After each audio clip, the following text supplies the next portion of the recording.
Hello' guys welcome back to my YouTube channel. আশা কৰোঁ আপোনালোক সকলো ভালে আছে। আজি এটা বস্তু বনোৱা দেখাম, যিটো আপোনাৰ গ্ৰিল ফিছ, মানে মাইক্ৰ' অভেনত গ্ৰিল ফিছ কেনেকৈ বনাব পাৰে সেইটো মই দেখাম। চ' আপোনালোকে ভিডিঅ'টো একদম ষ্টাৰ্টিঙৰ পৰা শেষলৈকে চাব, তেতিয়াহ'লে আপোনালোকে নিজেও কেতিয়াবা ঘৰত এনেকৈ বনাই খাব পাৰিব। চ' ভিডিঅ'টো আৰম্ভ কৰিছোঁ। মই কেনেকৈ কি লাগে গোটেইখিনি দেখাই দিম, ভিডিঅ'টো একদম শেষলৈকে চাই থাকিব। গ্ৰিল ফিছ বনাবৰ কাৰণে বোলে কিবা টেঙাও লাগে, নেমু টেঙা। সেইটো কাৰণে মই আছোঁ এই ৰাতি হ'লেও এতিয়া এয়া আমাৰ মানে বস্তিত টেঙা গাছ আছে, ধুনীয়াকৈ টেঙা এটা ছিঙি লৈ আহোঁ, কটাই চটাই মাই গোটেই টেঙা গাছডালে আছে, টেঙা নাই দেখোন।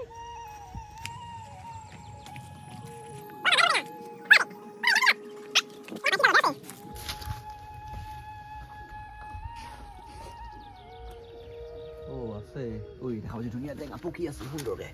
দেখিছেনে ৰাতিও আৰু এইটো নিওঁ নে এইটো নিওঁ, ছিঙিলে এইটো নে সেইটো নে কৰি থাকোঁতে এইটো বেছি পকি আছে, এইটো লৈ যাওঁ সুন্দৰকৈ। তাৰপিছত কেতিয়া দিব লাগে মই নাজানো বাৰু, সিহঁতত পৰি আছে, মই খালি দেখাই থাকিম, চাই থাকিম। আৰু সুন্দৰকৈ এয়া গ্ৰিল ফিছৰ কাৰণে মাছ ধুই মেলি ৰেডি। আৰু এয়া মই লৈ আহিলোঁ প্লেটখনত ধুনীয়াকৈ আমি এতিয়া মছলাটো বনাম। কি মছলা দিব লাগে বঢ়িয়াকৈ মই দেখাই আছোঁ। এই আমাৰ নিকুঞ্জ ভাই ইয়াতে দিওঁ মছলাটো, আৰু এইবিলাক মছলা আনি থৈছোঁ সুন্দৰকৈ, ধেৰ কিবা কিবি। প্ৰথমতে দিলোঁ ৰেড চিলি 1 পেকেট, মানে এইটো আচলতে কিমান মাছ বনোৱা যাব সেই অনুযায়ী মছলাটো বনোৱা যায়। তাৰপিছত এইটো হ'ল আদা নহৰু পেষ্ট, আদা নহৰু পিছা বনাই এইটো, নিমখ হালধি আৰু কি দি মিট মছলা দি এনেকুৱা সুন্দৰকৈ মছলা। এইটো মানে আমাৰ 12 ৰঙীয়া মছলা, জিৰা গুড়া, জালুকৰ গুড়া চব আছে এইটোত ভৰাই থৈ দিছোঁ, খুন্দি খুন্দি মায়ে। এইখিনি মিক্সে ইমানকেইটা মাছত কম হৈ যাব দেখোন। সেইকাৰণে কৈছোঁ ৰেড চিলি অলপ আৰু এইটো দি আদা নহৰু পেষ্টটো লাগে। আৰু ইফালে এইটো আমাৰ মানে লোকেলি গ্ৰিল হৈ আছে। এইটো হ'লে আমাৰ ইয়াকৈ বিন্দিয়া মাছ, টঙীয়া ভাষাত। কি সুন্দৰকৈ বনাই আছোঁ, পূৰা একদম আঙাৰাৰ ওপৰত দি থোৱা আছে। আৰু এইটো হ'ল মানে মেচিনত বনোৱা গ্ৰিল হ'ব এইটো, আৰু সেইটো হ'ল আমাৰ একদম ডাইৰেক্ট লোকেল জুইত বনোৱা বস্তু এটাই।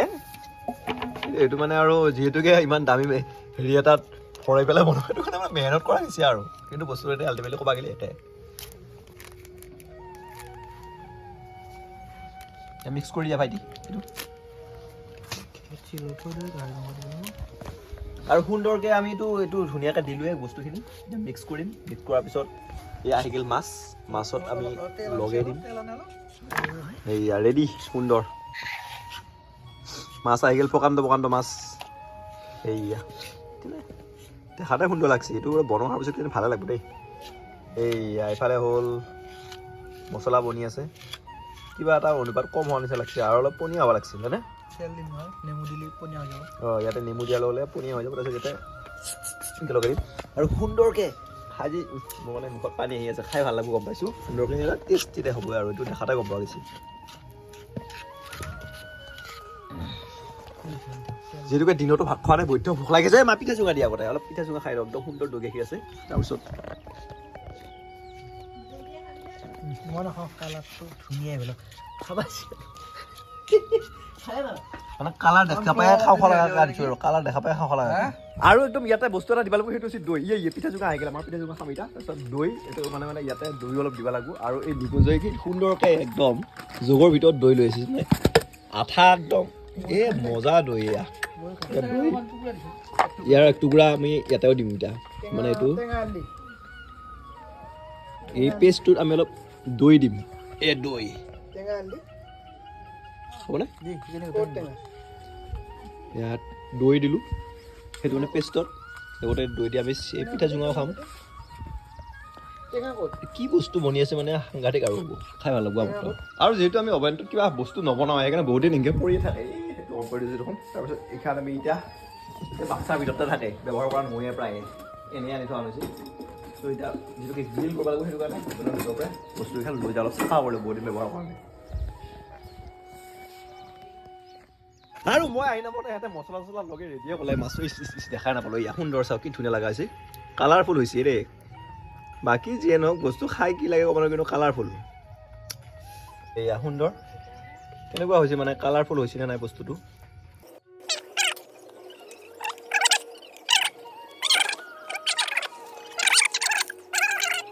ধুবৰ কাৰণে সুন্দৰকৈ এইবিলাক চাফা কৰি ল'লোঁ যিহেতু বহুত দিন ইউজ কৰা নাই মাছ হ'ল ৰেডি এবাৰ আমি এইটো যিহেতুকে এইটো ভিতৰত দিয়া ল'লে জোল তোল পৰি যাব লেতেৰা হ'ব সেইটো কাৰণে আমি এইটো চিলভাৰ পেপাৰ প্লাষ্টিক ফইল যিটো আছে প্লাষ্টিক ফইলেদি মানে প্লাষ্টিক ফইল নহয় এইটো কি বুলি কয় হেৰি এলুমিনিয়াম ফইলটো মাছটো ধুনীয়াকৈ পেকিং কৰিম এইটো মানে যিমান হিট পালেও বেয়া নহয় আৰু এইটো বস্তু বান্ধি দি মাছ যিকোনো গৰম বস্তু উঠোনাকৈ মানে হেৰি হৈ থাকে এই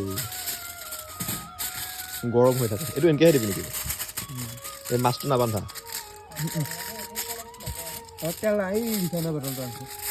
এই ৰিফাইন দি আৰু সুন্দৰকৈ ইয়াত অকণমান ৰিফাইন দি ল'ম এইটো তেতিয়াহ'লে লাগি নধৰে এই মাছটো দেখি নেকি কৰি বহুত ভল্টেজ লাগে কাৰণে ইয়াত হেৰি বাহিৰত দিছোঁ আৰু মাছটো ইয়াতে সুন্দৰকৈ দিলোঁ এই বাহিৰত লৈ যাব নেকি প্ৰকাণ্ড মাছ একেলগে 3টা হৈ যাবনে আৰু এটা ছাইডত 15 মিনিট এটা ছাইডত 15 মিনিট দিব লাগে এইটো মানে এইটো যিটো স্মাৰ্ট মাইক্ৰৱেভ হয় সেইকাৰণে ইয়াতে বিভিন্ন মোড আছে তাৰ ইয়াতে মানে এটা কনভেকশ্যন মোড থাকে কনভেকশ্যন মোডত দি পেলাই এইটো হেৰি কৰিব লাগিব আৰু দুটা ছাইড এটা ছাইড 15 মিনিট আকৌ এইটো মানে মাছটো উল্টা কৰি দি আকৌ 15 মিনিট দিলে এইটো খাবৰ কাৰণে ৰেডি হৈ যাব চব ৰেডি আৰু মই এতিয়া সুন্দৰকৈ এইটো একদম ভিতৰত ভৰাই দিম ভিতৰত প্লেট আছে প্লেটখন তাকে আৰু এই খুঁটিকেইটা পোৱা হ'ব লাগে সুন্দৰকৈ অন কৰি দিলোঁ দেহ পাৱাৰটো অন কৰি ইয়াতে এই লেতেৰা হৈছে সেইটোৱে সেইটো এইটোৱে অন হোৱা নাই দেখোন অন হৈ গ'ল সুন্দৰকৈ ইয়াতে এটা টাইমাৰটো দেখাব টাইমাৰটো আপ কৰিব লাগিব 1 ছেকেণ্ডৰ টাইম ক'ত আছিল এইটো আপ কৰি দিলেই টাইমটো আপ হৈ যাব কমে এইটো ৱাট 180 ৱাট এইটো অঁ এইটোৱে অঁ এইটো টাইম আপ ডাউন কৰি দি কমাই দি বহুত কমাব লাগিব 98 মিনিট হৈ গ'ল এৰিছোন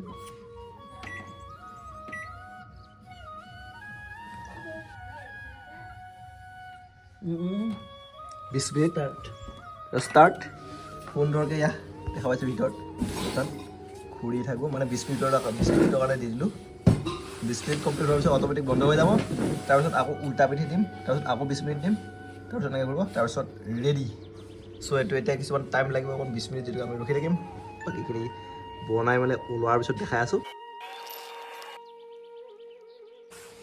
এটা ছাইড গ্ৰিল হ'ল মানে আমি 15-20 মিনিট দিছিলোঁ তাৰপিছত উল্টা ছাইডে দিম এতিয়া উল্টা ছাইডত কেনেকৈ কিমান সিজি চাম আচলতে ভিডিঅ'বিলাকত যেনেকৈ দেখায় সেইটো পাৰফেক্ট নহয় জানামতে চ' ইমান হেৰি মানে চব গম পালোঁ যে আৰু বেছি টাইম দিব লাগিব মোটামুটি আধা ঘণ্টামানকৈ দিবই লাগিব তেতিয়া এতিয়া সিজিছে অকণমান কিন্তু এইটো যদি হেৰিত থ'ব লাগে মাছটো ধুই মেলি উঠি ফ্ৰিজত থ'ব লাগে অলপ বস্তুটো পানীটো শুকাই যাবৰ কাৰণে নুশুকাকৈ দিয়াৰ কাৰণে টাইম লাগিব এতিয়া আকৌ দিওঁ বাৰু যিয়ে হওক এইটো জানা গৈছে যে এইটো বহুত টাইম লাগিব লেতেৰা কৰাত খাম সুন্দৰকৈ দিলোঁ কনভেকশ্যন মোড পূৰা আধা ঘণ্টা দিম টু দি ষ্টাৰ্ট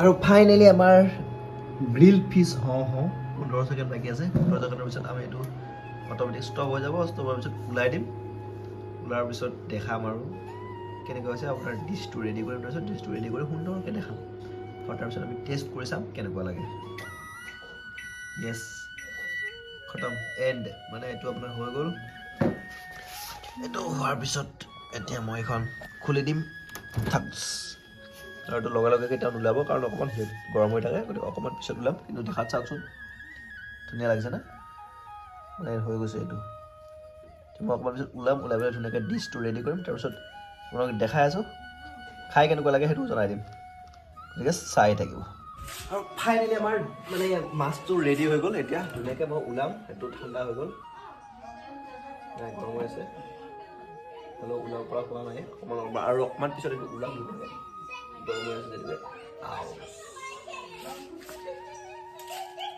চ' কেনেকুৱা লাগিছে দেখাত মজা লাগিছে নে সুন্দৰ হৈছে তাৰপিছত এতিয়া মই ধুনীয়াকৈ এইটো ডিছত মানে ৰেডি কৰি ৱাহ ৱাহ ৱাহ ৱাহ আৰু ফাইনেলি ৰেডি হৈ গ'ল আমাৰ গ্ৰিল ফিছ যিটো ইমান মেহনত কৰি বনাইছিলোঁ খাবৰ কাৰণে ৰেডি হৈ গ'ল চ' কিন্তু ডাঙৰ কথা হ'ল যে এতিয়া এই গ্ৰিল ফিছটো খোৱা মানুহ কোনো নাই যিটোকে আজি মাছ মাংস বহুত হৈ গ'ল মানে ইয়াৰ গাহৰি মাংস এইফালে মুৰ্গীৰ মাংস এইফালে মাছ বহুত বস্তু হৈ গ'ল চ' সেইটো কাৰণে সেইটো খোৱাৰ মানুহ নাই গতিকে অহাকালি আমি খাম ধুনীয়াকৈ থৈ দিছোঁ এতিয়া ফ্ৰিজত থৈ দি আকৌ হিট কৰি ধুনীয়াকৈ খাম চ' ভিডিঅ'টো চাই কেনেকুৱা লাগিলে কমেণ্ট কৰি জনাব যদি ভাল লাগিছে লাইক কমেণ্ট শ্বেয়াৰ এটা কৰি দিব আৰু যদি চেনেলটো প্ৰথমবাৰৰ কাৰণে চাই আছে চেনেলটো নিশ্চয় ছাবস্ক্ৰাইব কৰিবলৈকে নাপাহৰিব চ' আজিলৈকে ইমানেই tata bye bye and take care